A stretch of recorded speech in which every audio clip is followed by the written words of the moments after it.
para siempre. Aleluya. Y leamos juntos, ¿les parece? Solamente este versículo como preámbulo para iniciar. Versículo 13 del capítulo 6 en Levítico. Leemos en el nombre del Padre, del Hijo y del Espíritu Santo. El fuego arderá continuamente en el altar, no se apagará. Ahora ustedes. El fuego arderá continuamente en el altar, no se apagará. Amén. Dispongamos nuestras vidas, ¿les parece? Padre, gracias esta mañana. Nos has traído, Señor, de todo nuestro distrito. De una u otra manera estamos aquí gracias a ti. Gracias, Señor, por la oportunidad y el privilegio de ser llamados tus siervos, de ser llamados tus hijos. Señor, instrúyenos por tu palabra. Espíritu Santo, sigue avivando nuestros corazones en ti y que yo solo sea un instrumento útil para ti en esta mañana. Te lo ruego en Cristo Jesús. Amén. Siéntese, por favor, y denle gloria a Dios, queridos. Amados míos, cuando hablamos de necesidades, normalmente nosotros tenemos en nuestro pensamiento cosas materiales. Cuando hablamos de necesidades, nosotros normalmente en nuestro pensamiento pensamos en aquello que necesitamos a nivel personal únicamente. Inclusive cuando ustedes hacen una oración en la iglesia y dicen, vamos a orar por las necesidades. ¿Qué es lo que sucede? Normalmente todo el mundo pide ¿por quién?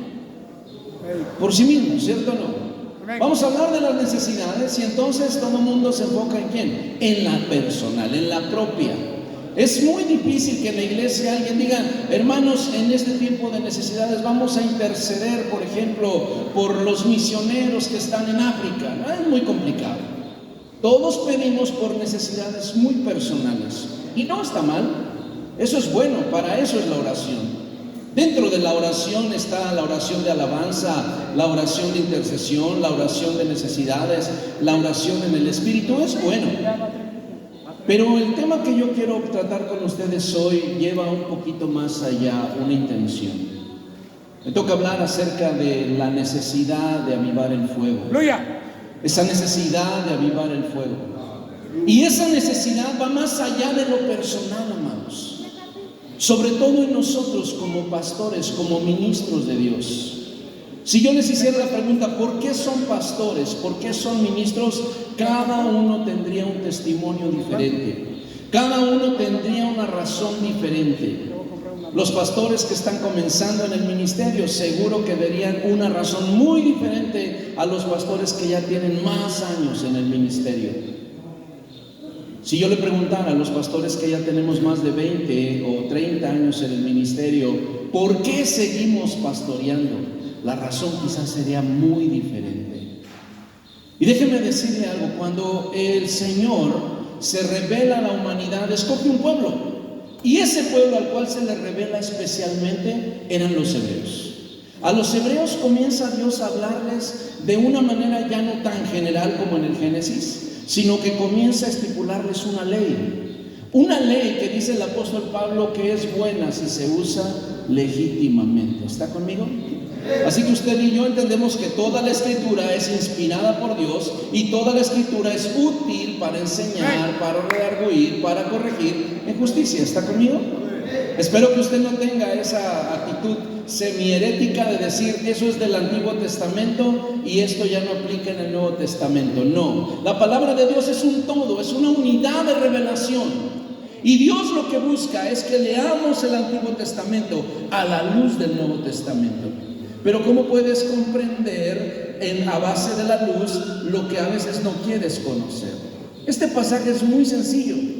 Si ustedes me acompañan en Levítico, por favor. El Señor establece a través de su ley una ley de liberato, una ley para todos los levitas. Y en esa ley habla de muchos sacrificios y la manera en que se tienen que dar.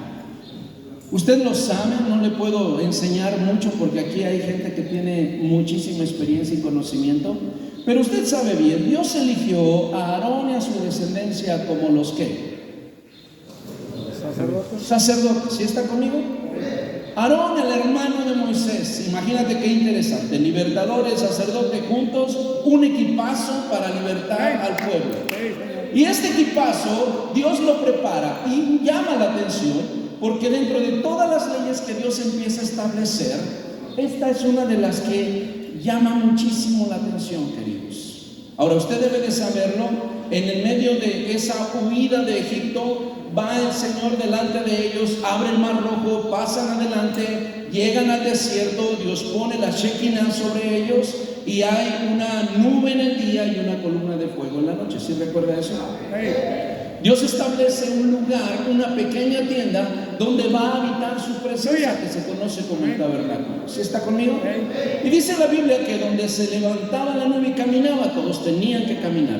Cuando la nube se detenía, todos tenían que detenerse. Aún Moisés se encomendaba a Dios. Cuando la nube se levantaba, él decía que el Señor sea con nosotros. Y cuando la nube se detenía, que el Señor acampe alrededor de nosotros. Fíjense qué interesante. Pero ya en la ley, y Dios empieza a establecer este tipo de reglas. Acompáñenme desde el versículo 8, por favor.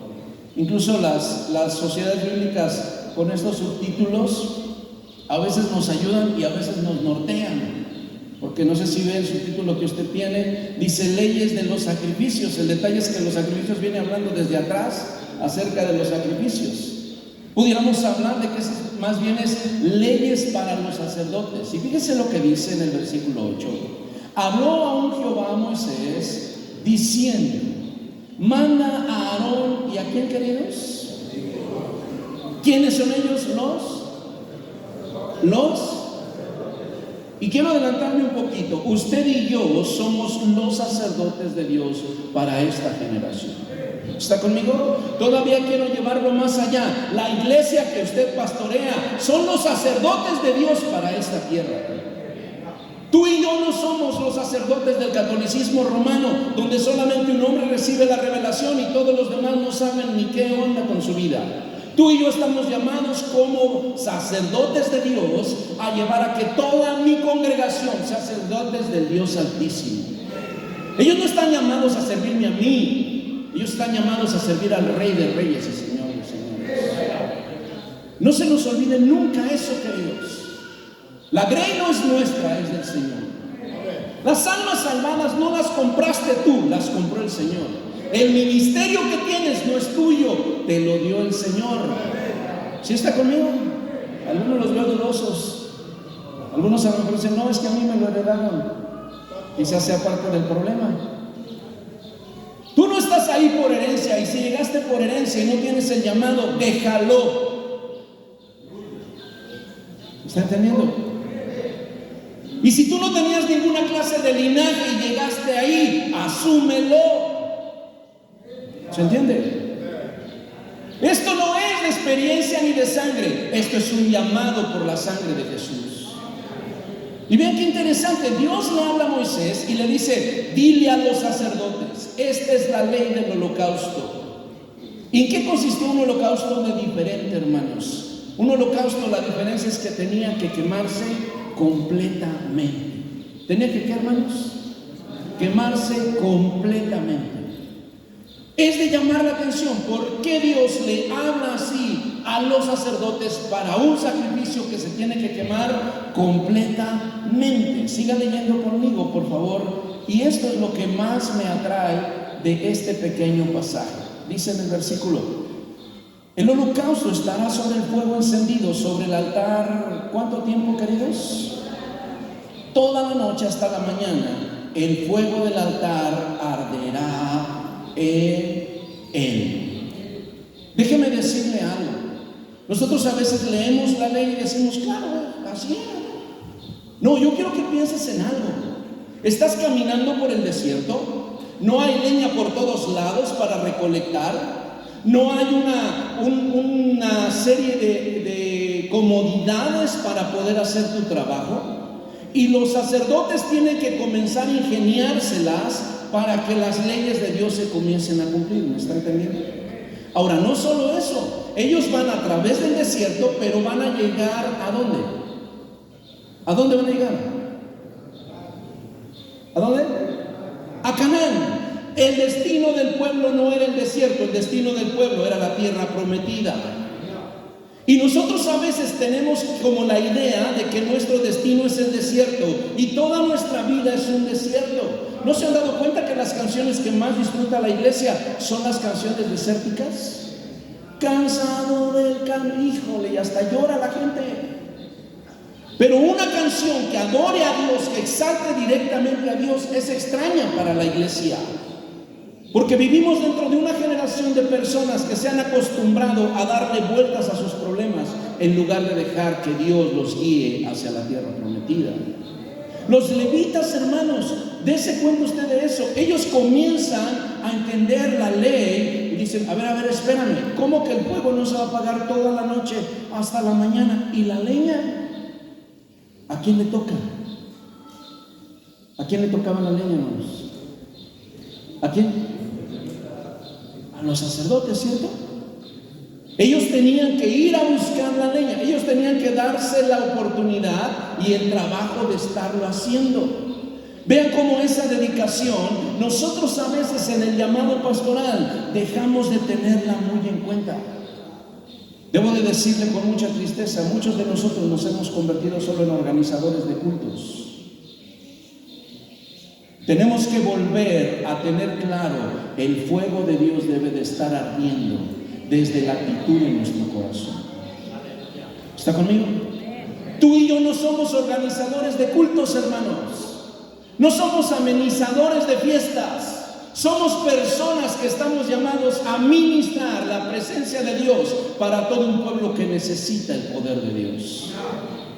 Cuando el Señor les dice esto, y siga conmigo en el versículo 10, y el sacerdote se pondrá su vestidura de lino y vestirá calzoncillos de lino sobre su cuerpo, y cuando el fuego hubiere consumido el holocausto, apartará él las cenizas de sobre el altar y las pondrá junto al altar. Fíjese qué hermoso, el sacerdote tenía que observar hasta sus vestiduras y tenía que ser tan cuidadoso que cuando moviera las cenizas no lo dejaran todo sucio en sus vestiduras. Usted y yo, hermanos, tenemos que tener claras las necesidades de seguir avivando el fuego de Dios. Y la primer necesidad, para los que anotan, por favor, la primer necesidad de avivar el fuego de Dios es porque Dios nos ha dado instrucciones precisas para hacerlo. Hemos inventado nuevas formas de querer avivar el fuego de Dios.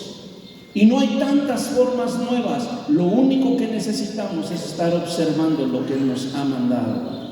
¿Está conmigo? A veces nosotros venimos, me dio tristeza, hace 2 años fui a un congreso de pastores y cuando el predicador, muy bueno el predicador, me gustó mucho su disertación, pero el pastor viene y nos empieza a llevar por una línea donde nosotros necesitamos volver a estar con Dios.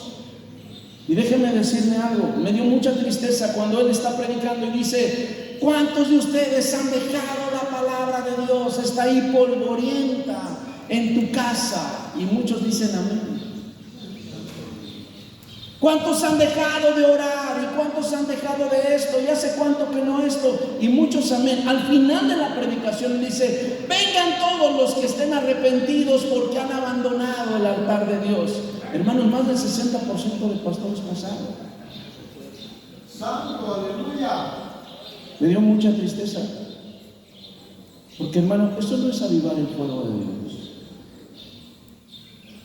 Eso es parte de cualquier devocional y vida devocional de cualquier cristiano. ¿Me está entendiendo? Avivar el fuego de Dios tiene todavía más detalle para nuestra vida. Que oremos es bueno y parte de nuestra vida. Que leamos, hermano, si eres un pastor y no lees la palabra de Dios, ¿qué haces ahí? ¿Me estás entendiendo? Si tú dices, no, es que yo soy pastor, pero no tengo tiempo de estar con Dios, hermanito, creo que te equivocaste. Pero eso no es avivar el fuego de Dios, hermanos. Avivar el fuego de Dios es estar observando lo que Dios me ha dicho, estar atento a las cosas que Dios quiere hacer. Los sacerdotes tenían que saber las temporadas. Es el holocausto, tengo que prepararme así. La leña debe de estar lista todo el tiempo, todo el tiempo. Pastores queridos, Dejemos de ser personas que solamente queremos apuntar a nuestra religiosidad y comencemos a acercarnos otra vez al altar de Dios. Escúchame bien, por eso le decía, me preocupa el tema que voy a dar. Muchos de nosotros no sentimos la necesidad de avivar el fuego de Dios en nuestras vidas. Creemos que por gritar 2 veces en un culto, regañar a los hermanos y organizar el culto ya estamos avivando el fuego. No es así. Mire lo que dice el versículo 11. Después se quitará sus vestiduras y se pondrá otras ropas y sacará las cenizas fuera del campamento a un lugar limpio. Vea cada detalle, por favor. El sacerdote tenía que estar viendo cada detalle de las cosas que se tenían que realizar. Versículo 12, por favor. Y el fuego encendido sobre el altar, no sé qué, hermanos. No importa, es la leña, la ceniza, mis vestidos, no importa. Lo que me importa es que el fuego esté encendido. Eso es lo que importa, ¿me estás entendiendo? Si me va a tocar esfuerzo, tengo que ir por más leña. Si quizá me voy a ensuciar, tengo que preparar mi ropa antes. Eso no es lo importante, que ese es el trabajo del sacerdote. Lo que importa es que el fuego siempre esté encendido. Gracias por los amenes. A veces estás más preocupado por tu corbata, por llegar a tiempo, porque no se alargue el culto. Eso no es lo importante. Lo importante es que el fuego esté encendido. ¿Me estás entendiendo? Las apariencias, hermanos, es lo que más está matando a los sacerdotes de hoy. Vivimos de apariencias en lugar de empezar otra vez a disfrutar lo que verdaderamente somos. El fuego encendido sobre el altar no se apagará, sino que el sacerdote pondrá en él leña cada mañana y acomodará el holocausto sobre él y quemará sobre él las grosuras de los sacrificios de paz. El fuego arderá continuamente. ¿En dónde, queridos? ¿Y no qué? Fíjese qué interesante. Hay mucha gente que lee este pasaje así. En las mañanas ora y ya. En las mañanas tú ora y ya. ¿Eso enseña el pasaje? No. El pasaje enseña desde temprano tienes que estar claro de lo que tú eres, el sacerdote que tú eres. No hay nada más triste, pastores míos, para nuestra vida en que estemos peleando nuestro tiempo, nuestros corazones, nuestras emociones para dárselos a Dios. Ahorita me va a entender un poquito mejor. Fíjense que me puse a leer algunos artículos y me encontré el de un pastor que me llamó mucho la atención. Este varón, le quiero dar el nombre, Tom Rainer se llama él es el CEO de un ministerio que antes se llamaba Lightwell y ahora se llama Lightwell Christian Resource. Y él escribe un artículo que me llamó mucho la atención que se llama Los 10 desafíos pastorales en este tiempo. Él se puso a hacer un ejercicio y él hizo una encuesta preguntándole a muchos pastores cuáles eran para ellos los 10 desafíos en este tiempo, las necesidades en las cuales ellos veían mucha importancia de poner atención. Póngame atención, le voy a compartir estos 10 de manera breve. Todos o casi la mayoría dijeron nuestro mayor desafío y necesidad es tener tiempo. Fíjese qué interesante. Todos tenemos, porque la atención pastoral es una de las que más requiere tiempo disponible. ¿Estamos de acuerdo con ellos, hermanos? Yo creo que estamos de acuerdo, ¿verdad? Y no se te olvide, querido, tu familia es importante, tu iglesia es importante, tus deberes son importantes, pero Dios es lo más importante. ¿Sí está conmigo? Ahora vea cómo esto es necesario entenderlo. Porque si nosotros como pastores nos estamos quejando de que no tenemos tiempo, es que traemos una mayordomía inadecuada. La mayordomía no solamente se da en el dinero, se da en todos los recursos que tenemos en la vida. ¿Sí está conmigo? Si tú y yo tenemos 24 horas al día, se supone que todos tenemos la capacidad de administrar 24 horas al día. ¿Está conmigo? Fíjense, ellos dicen esto y me llamó la atención. Varios pastores expresaron la atención de tener que satisfacer muchas cosas como la familia, el lugar de los miembros en su vida, sus carencias y además su ministerio. ¿Cómo está tu tiempo y tu manejo del tiempo, queridos? El fuego en el altar no se apagará. Segunda necesidad o expectativa o reto para este tiempo. Varios de los pastores dijeron, otro reto que tenemos es cumplir las expectativas en otros. Nos sentimos siempre comparados con otras personas. Nos sentimos siempre personas que decepcionan a otras personas. Generalmente nos sabemos criticados y que nunca somos suficientes para la imagen de lo que otros esperan de nosotros. Miren, lo dice así este varón. Esto es una carga y una frustración constante para los pastores de las iglesias. ¿Te ha pasado, querido?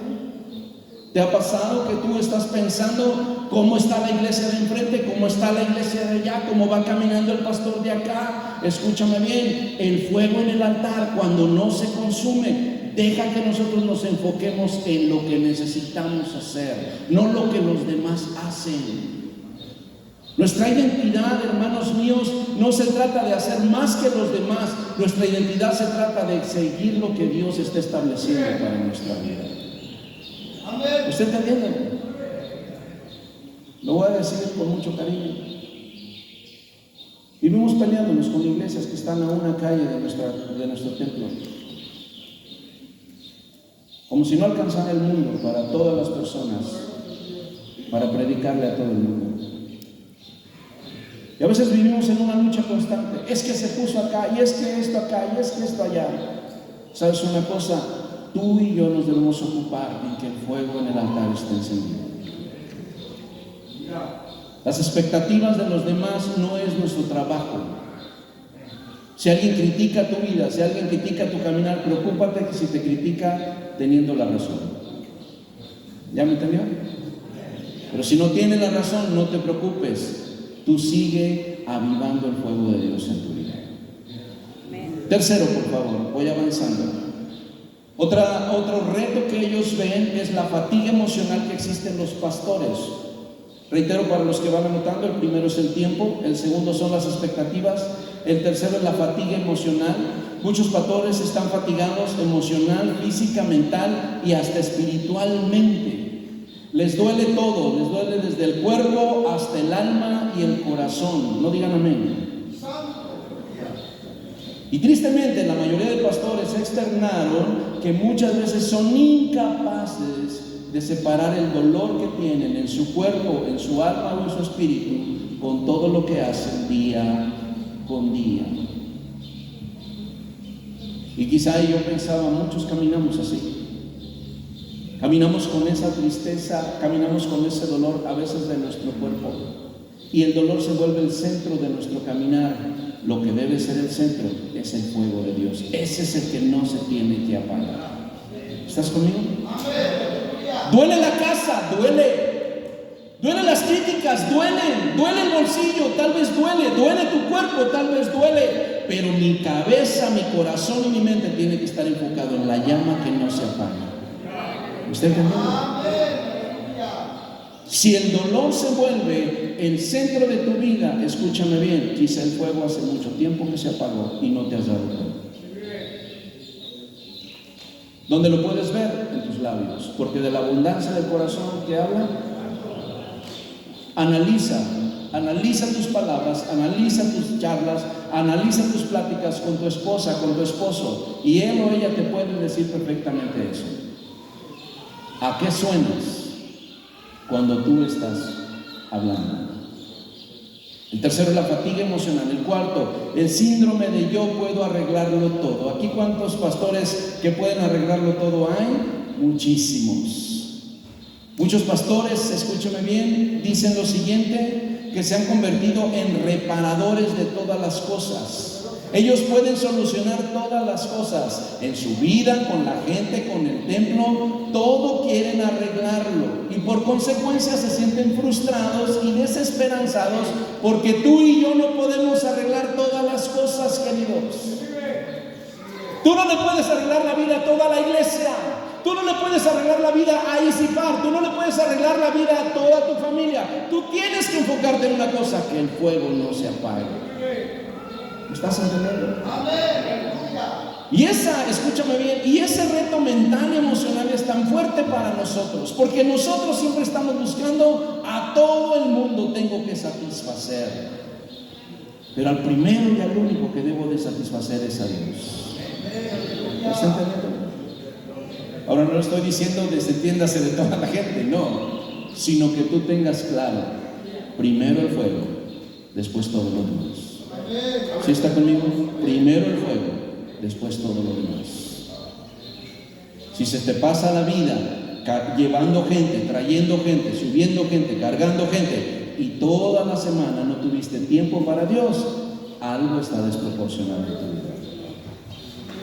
El Señor te va a dar una medalla por tu sentido altruista, pero quizá te va a decir, no te conozco. ¿Sí me está entendiendo? Fíjese cómo esto es interesante. El quinto reto que ellos decían, o que ellos dicen, es algo desgastante, es tratar con miembros tóxicos en este tiempo. ¿Cuántos tienen miembros tóxicos, hermanos? Bueno, le explico tantito.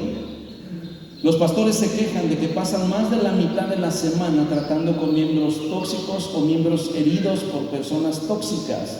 Es decir, personas que no viven bien, no saben vivir bien y aparte descomponen la vida de otros. Esas son personas tóxicas. Y déjeme decirle una cosa, no hay nada más triste que una iglesia que canta bien, que grita bien, que llora bien, pero vive mal. ¿Me está entendiendo? Y quizá ese es el primer problema que traemos muchos de nosotros. Avivemos el fuego, vamos a gritar, vamos a avanzar, vamos a saltar, ya avivamos el fuego. No, el fuego se aviva estando al tanto del fuego. No importa de nada, escúchame bien, gritar aleluya, gritar gloria a Dios, gritar quien vive, si nuestra vida no está caminando para esa gloria, si nuestra vida no está creciendo para el que vive para siempre. Y a veces nuestros cultos se convierten en buenas sesiones de catarsis para muchas personas. Pero las personas tóxicas pueden gritar lo que quieran, pueden cantar lo que quieran, su vida no está siendo ministrada por el fuego de Dios. ¿Me está entendiendo? Hace algún tiempo fui a un evento de jóvenes. Ustedes saben lo que es predicar después de una persona que tumba gente, levanta gente y la vuelve a tumbar. Me tocó después de esa persona. Pero lo que me llamó la atención cuando yo estaba esperando para predicar es precisamente que el pastor anterior, y no me gustó su predicación, pero yo veía eso. Pasaban algunas personas, los derribaba, se iban, regresaban y otra vez los volvía a derribar. Pensando en eso, yo dije, ¿cómo puedo hacer para que ahorita que yo predique, yo los tire? ¿Cómo le hago? Y déjame decirte algo. A veces nosotros creemos que eso es avivar el fuego. Y te voy a decir una cosa. Pasaron casi 16 siglos sin que nadie se cayera en una iglesia, pero el evangelio siguió perseverando en nuestro mundo. ¿Me estás entendiendo? Ahora, no estoy en contra de eso, no me malentiendan, pero si crees que eso es avivar el fuego y es suficiente, creo que es el error que cada uno de nosotros tenemos. Ya traje al hermano, ya se cayó, ahora sí va a cambiar. No, ahora empieza lo bueno. Ahora dale leña. Ahora que tome esas responsabilidades como sacerdote de Dios. ¿Me está entendiendo? Ahí es donde tú y yo tenemos que hacer que los sacerdotes de Dios caminen, porque si no nos llenamos de miembros tóxicos. El sexto, miren, este es muy interesante. Algo que le preocupa a muchos pastores es el envejecimiento de las congregaciones. Casi ningún pastor se queja, escúcheme bien, de la gente adulta, porque la gente adulta es la que mayor apoya. Pero el desafío, y que ellos lo ven, es que se dan cuenta que sus miembros cada día son los que rebasan los 60 años. Y mire, lo dice así: muchos pastores están sirviendo a congregaciones donde más de 3/4 de los miembros activos tienen más de 70 años o más. Estoy hablando de una realidad en Estados Unidos, obviamente, no en México. Pero tú y yo tenemos que analizar también eso. A lo mejor estamos preocupados, pero no nos estamos ocupando. ¿Por qué? Por la transición generacional. El desarrollo que debemos de tener en nuestras congregaciones con gente más joven. Porque quizá si los jóvenes no reciben el llamado para avivar el fuego, el día que nos muramos los viejitos, ¿quién va a ir al templo? ¿Me está entendiendo? A veces lo único que sabemos hacer es quejarnos. Es que los jóvenes no quieren venir. Es que la gente no quiere venir. No vienen al culto de oración, no vienen a esto. Sí, ¿qué estás haciendo tú? ¿Cuál es tu trabajo? ¿Tu trabajo es quejarte de las ovejas o avivar el fuego? ¿Sí está conmigo? Hay una necesidad apremiante, hermanos. ¿Por qué? Porque cada uno de nosotros tenemos que seguir sirviendo a Dios, pero con un fuego encendido. Séptimo, fallos en la comunicación. A veces se espera que los pastores sean omniscientes, es decir, que todo lo sepan. Y el pastor tiene que saber si su oveja está enferma. Y el pastor tiene que saber si están pasando por un problema. El pastor tiene que saber absolutamente todo. Y eso es desgastante para la figura pastoral. ¿A alguien le ha pasado eso? Que te dice la persona: me enfermé y ni me vino a visitar. Hermano, pues avísame. Casi me muero y usted ni supo. Y tú te andabas muriendo también y él no supo. Escúchame bien, tú y yo necesitamos saber primero el fuego. Y quizá el mismo fuego te va a hacer notar las carencias que tiene la iglesia y qué cosas tienes que corregir. Déjeme decirle algo en ese sentido, un puntito nada más. Enseñemos a la iglesia a que no solamente estamos bajo su cuidado, sino también estamos bajo su dirección, están bajo nuestra dirección. Si ellos se enferman, que nos avisen. Si ellos van a salir, que nos avisen. No que nos pidan permiso. Eso no es adecuado. Pastor, ¿puedo ir a tal lado? Es tu vida. Así de sencillo. Tú madura. Pero cuando menos avísame para orar por ti.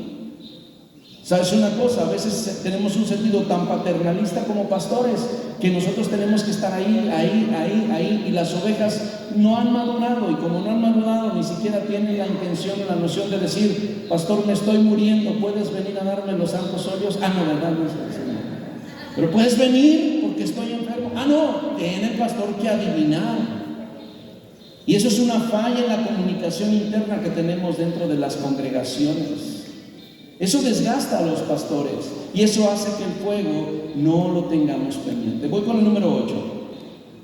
El cuidado pastoral exclusivo. Algunos miembros quieren tener a un pastor de cabecera las 24 horas del día, sobre todo los que más diezman. Y cuídate mucho, amado pastor, de servir al ojo del alma.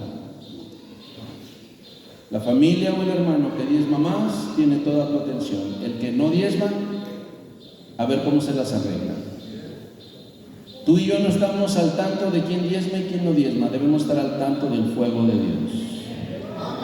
¿Me está entendiendo? Y hasta les digo, yo creo que todos lo sabemos aquí, pero si estás al tanto del fuego de Dios, que no se apague, no te preocupes, Dios va a sostener lo que tú necesites. Pensé que iban a decir más amén, pero no necesitas ni cobrarle a los hermanos, porque a veces les decimos: ustedes son ladrones. No, déjame decirte una cosa: aviva el fuego de Dios, enseña la palabra de Dios, y Dios mismo es el que les va a enseñar a todos lo que son y lo que no son. ¿Está conmigo? Es muy necesario. Ahora, quiero decirle esto. Este es el que más me preocupa en esta lista. Hay uno que lo voy a decir rapidito. Les preocupa a los pastores también las visitas a los hospitales y a lugares de ayuda social. También les quita el tiempo y les absorbe en muchos sentidos. Ese no lo quiero tomar ahorita. El que quiero tomar Lo que más preocupa a los pastores en este tiempo, les quita su energía, les atrae demasiado y desafortunadamente hace que su fuego espiritual no esté tan constante, es que hay un sector muy fuerte de pastores bivocacionales. ¿Qué son estos? Los pastores que trabajan en la obra, pero trabajan en otra cosa. ¿Eso es malo? No. Pero eso requiere una doble sabiduría. La mayoría de iglesias no están dispuestas a pagarle a un pastor de tiempo completo, pero sí quieren un pastor de tiempo completo. ¿Sí me está entendiendo eso? Ahora, ¿qué les preocupa a los pastores? Los pastores les preocupa precisamente con quién debo de quedar bien. Debo de quedar bien con mi negocio, debo de quedar bien con Dios, debo de quedar bien con mi patrón, debo de quedar bien con la congregación, con quién debo de quedar bien. Y eso es lo que más desgasta a la mayoría de pastores, porque muchos pastores hoy en día son bivocacionales. Aquí vemos muchos de esos, ¿cierto o no? ¿Y cómo le hacemos para que el fuego de Dios no se apague? Renuncia a tu trabajo. Ay. Esa como que ya no nos gustó, ¿no? Miren, permítame avanzar. 2 de Timoteo 1:6.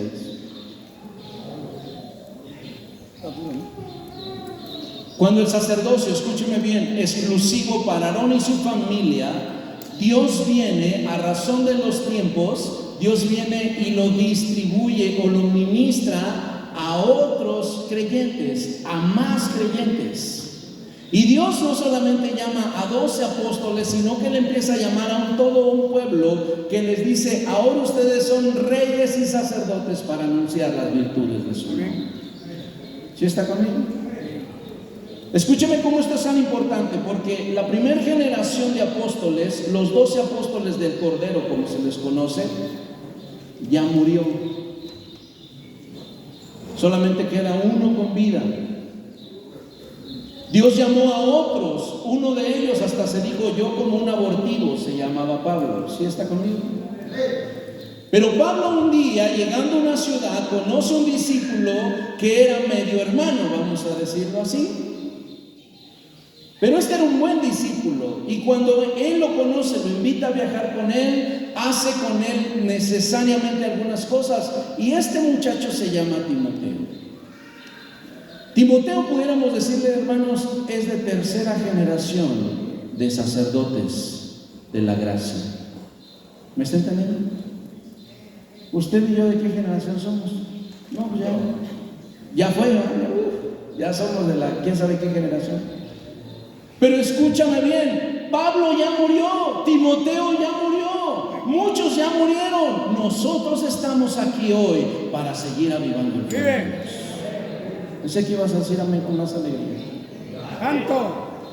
Porque escúchame bien, lo que los santos hombres de Dios dejó plasmado el Espíritu Santo a través de ellos es para que tú y yo entendamos: esta es mi labor, este es mi llamado y este es mi tiempo.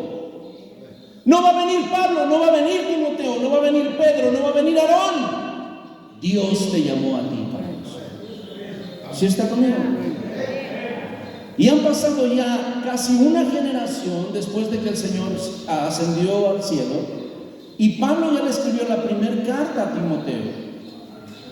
Timoteo, escúchame bien, ya es el pastor de una de las ciudades más complicadas de su época. Si tú crees que el lugar en donde estás es difícil pastorear, me hubiera encantado que fueras el pastor de Éfeso. Ayer el pastor Timoteo. Hermanos míos, Éfeso tenía lo más duro de la idolatría de esa época, pero también tenía lo mejor del dinero de esa época. Fíjate, Timoteo hubiera dicho, algunos pastores dicen: no, pues a mí nada más pónganme donde hay, yo me encargo de lo demás. Pero Timoteo tenía muchos detalles en su corazón y en su vida desde su niñez, muchas marcas de vida, muchos traumas de vida, muchas desilusiones en su vida. Por eso es que quizá vemos a Pablo animándolo: ninguno tenga en poco tu juventud, no te menosprecies por lo que eres. Amado pastor, yo quiero decirte eso antes de pasar a este pasaje. Vive. Necesitamos tú y yo entender, somos llamados a ser sacerdotes de Dios. Si no sabes leer, aprende a leer. Si no sabes Biblia, aprende Biblia. Si no sabes teología, aprende teología. Pero no te sigas menospreciando como pastor. ¿Me está entendiendo? No le sigas dando, escúchame bien, a tus traumas y a tus heridas. No los sigas alimentando. Es que yo no soy tan bueno. Voy a ocuparte, pastor Elías. Es que yo no soy tan bueno como el apóstol Elías. Elías ha tenido su llamado, y perdón por el tú, pero Dios a ti te llamó para ese lugar y para esa congregación. Lo que el apóstol Elías Dios le pida cuentas, no te las va a pedir a ti, pero tampoco le va a pedir cuentas a él por ti. ¿Sí me estás entendiendo? El grave problema que tenemos muchos pastores, hermanos, es que queremos ser pastores, pero no nos damos cuenta de la alta responsabilidad que tenemos. Que el fuego no se apague. Que el fuego no se apague. Estar constantemente mirando nuestros vestidos, mirando la leña, nuestras responsabilidades. Hice hasta una pequeña lista aquí, se las digo de rápido, no es nada del otro mundo. Un sacerdote para esta época debe ser muy observador. Un sacerdote en esta época debe tener mucho carácter. Y carácter no es gritar, carácter es asumir la vida. Un sacerdote de esta época debe de tener mucho dominio propio. Debe de tener una actitud de obediencia clara en su vida. Debe de ser una persona con un claro llamado y además estar atento a la ley de Dios y al fuego de Dios. ¿Encajas en este perfil? Entonces sigue avivando el fuego de Dios. ¿Está conmigo? Y escúchame bien, cuando dice el apóstol Pablo en el capítulo 2 de Timoteo, capítulo 1, versículo 6, este pasaje ustedes lo conocen completamente. Hay dos detallitos solamente que quiero compartir con ustedes. Pastor David, ¿me puedes ayudar? Miren, se lo voy a leer. Por lo cual, dice aquí, te aconsejo. ¿Sí ya vieron eso, hermanos? Te aconsejo. Y escúcheme bien, estaba viendo la palabrita en griego y cuando dicen te aconsejo, ¿a qué nos suena, hermanos pastores? Nos suena, mira, pues ahí tengo un consejito. Un mandato. Si quieres lo agarras y si no, también, suéltalo. Es más, los pastores no la sabemos de todas. ¿Quién nos va a aconsejar a nosotros? ¿Tampoco no?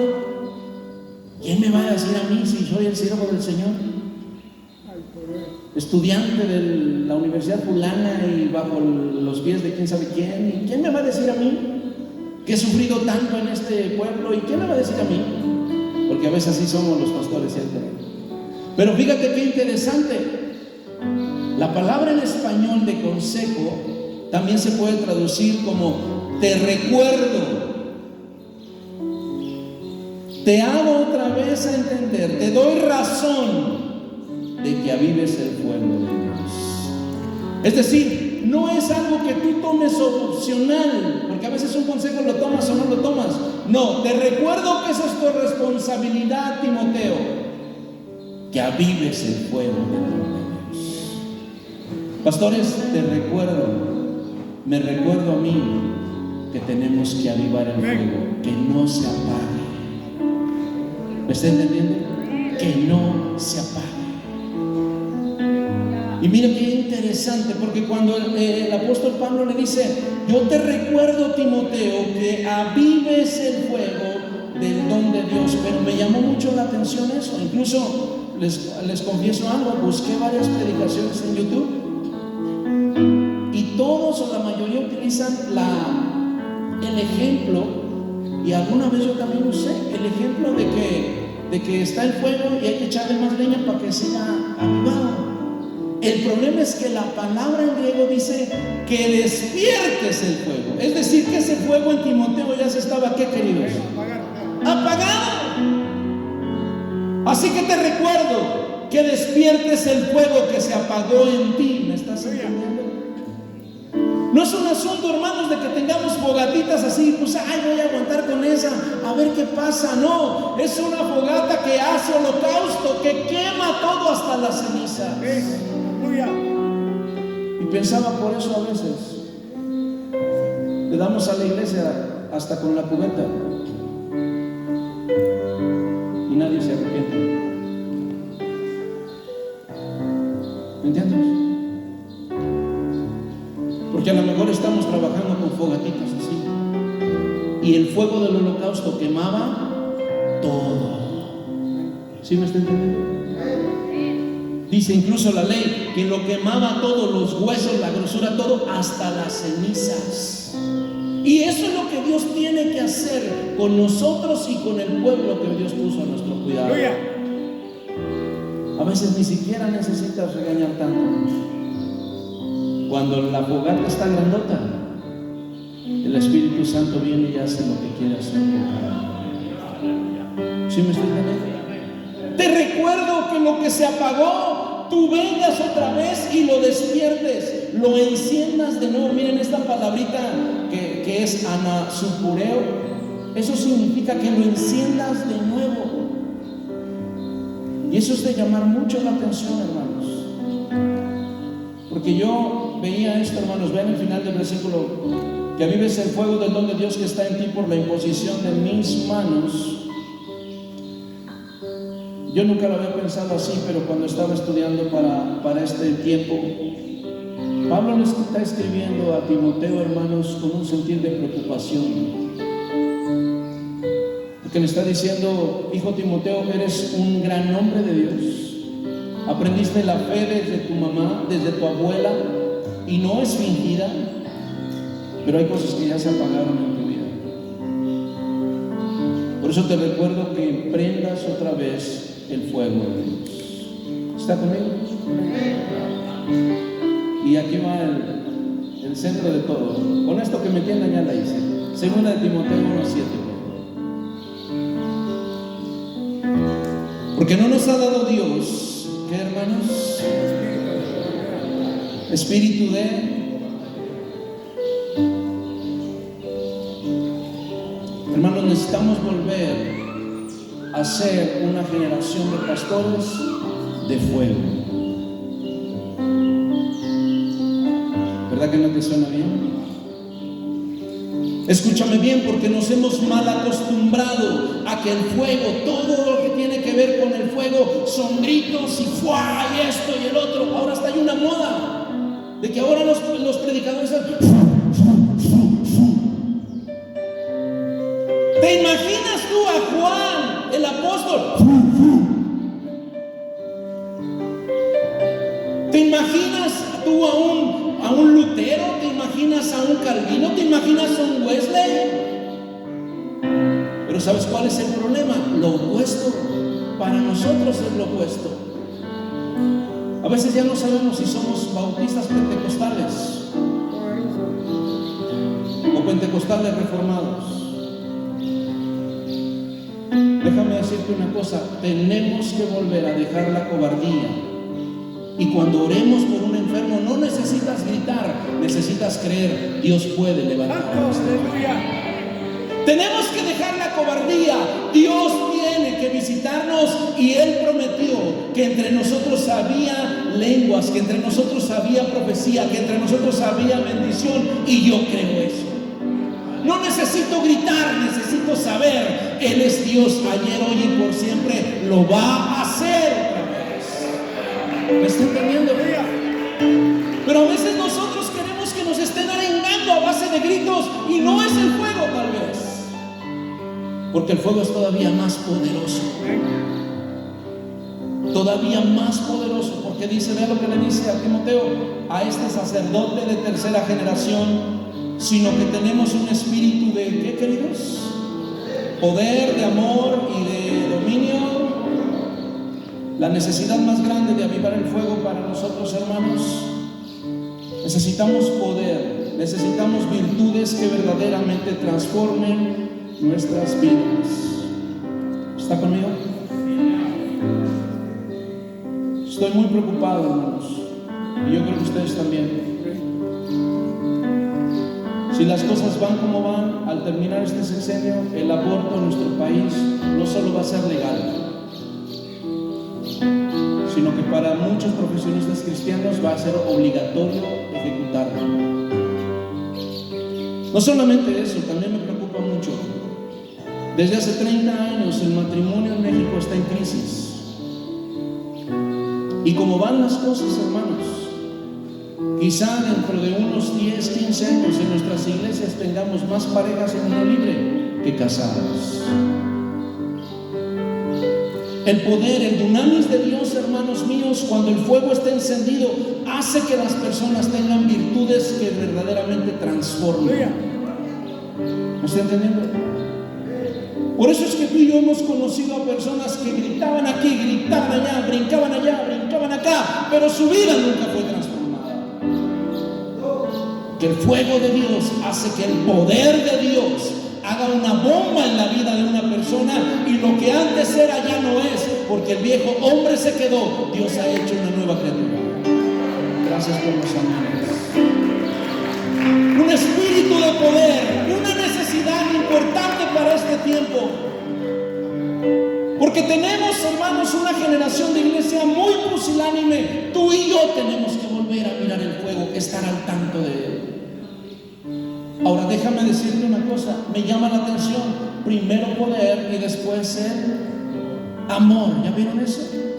El amor ágape de Dios tiene dos líneas, hermanos. El amor ágape de Dios es vertical, descendente, y luego es horizontal hacia ambos lados de nuestra vida. ¿Cuántos de ustedes, no digan amén, nada más es una pregunta retórica, ¿sale? ¿Cuántos de nosotros éramos violentos antes de venir a Cristo? ¿Cuántos de nosotros éramos mal hablados antes de venir a Cristo? Y déjame decirte, cuando vino el amor de Dios y con tu gracia te salvó, Él vino en su obra maravillosa con tu vida. Pero ese amor ágape comenzó a moverse hacia todo lugar. ¿Me estás entendiendo? Y aquel hombre o aquella mujer gritona, iracunda, aquel hombre grosero, golpeador, se convirtió en un hombre de Dios. Y ahora no solamente se ha convertido en una sedita, sino que para los lados es alguien que bendice. ¿Me está entendiendo?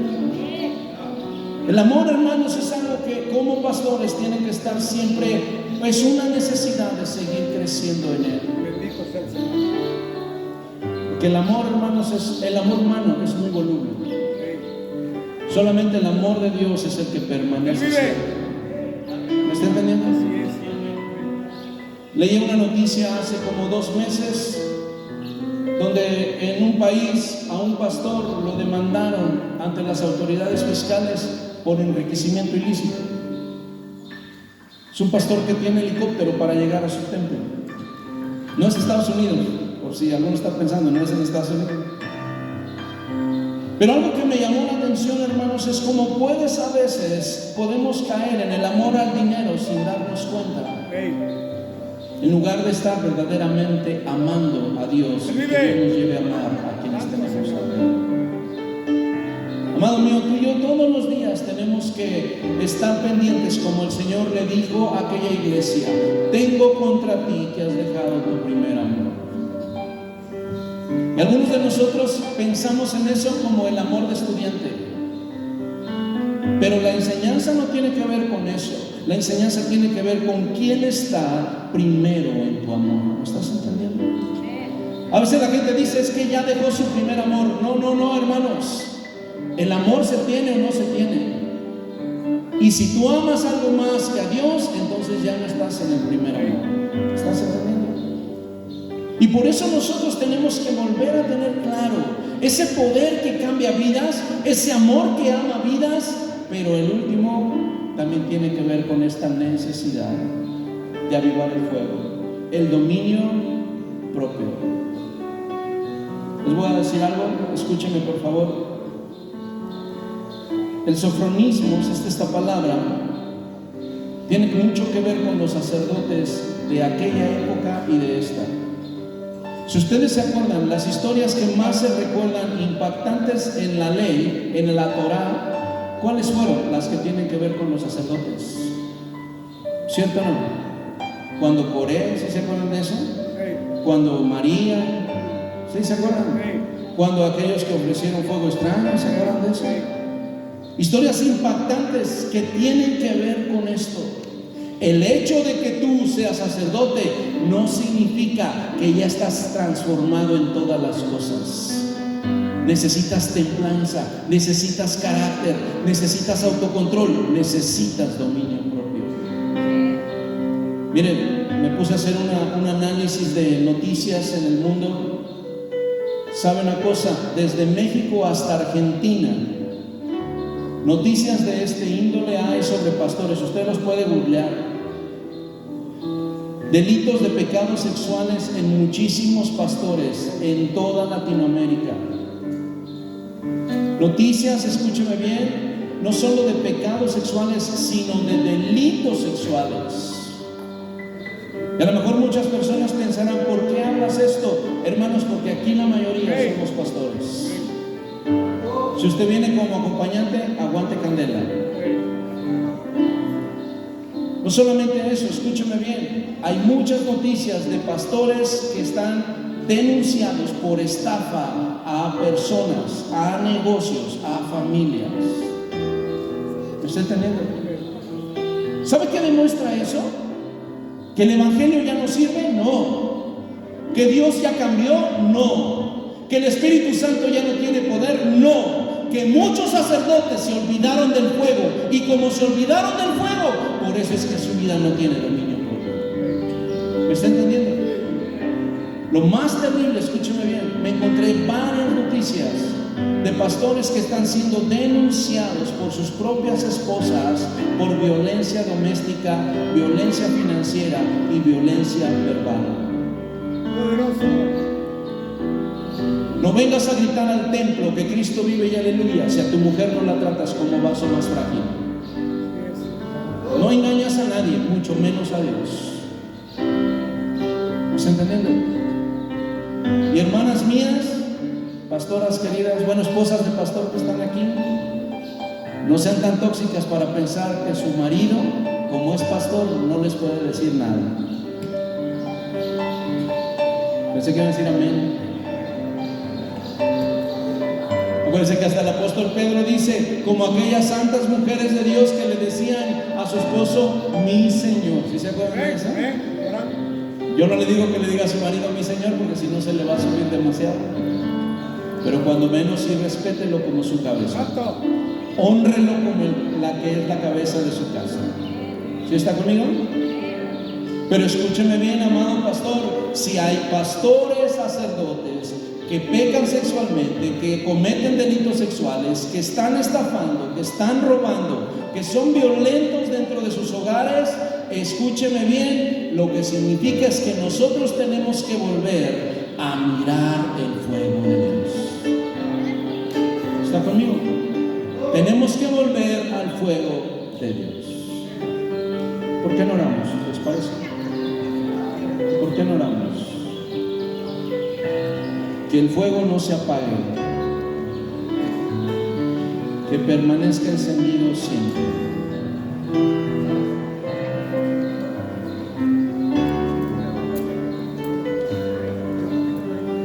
Algunos se preguntarán, pastor, pero pues, si dice que orar no es avivar el fuego, si dice que leer no es avivar el fuego, y si dice que mis devocionales no es avivar el fuego, entonces ¿qué hago? Escúchame bien, porque todos los leños son necesarios en nuestra vida. Les voy a poner un reto para que vean, Es uno de los retos más sencillos que a los pastores nos cuesta hoy realizar. Llegamos al templo como Pedro por nuestra casa. ¿Sí o no?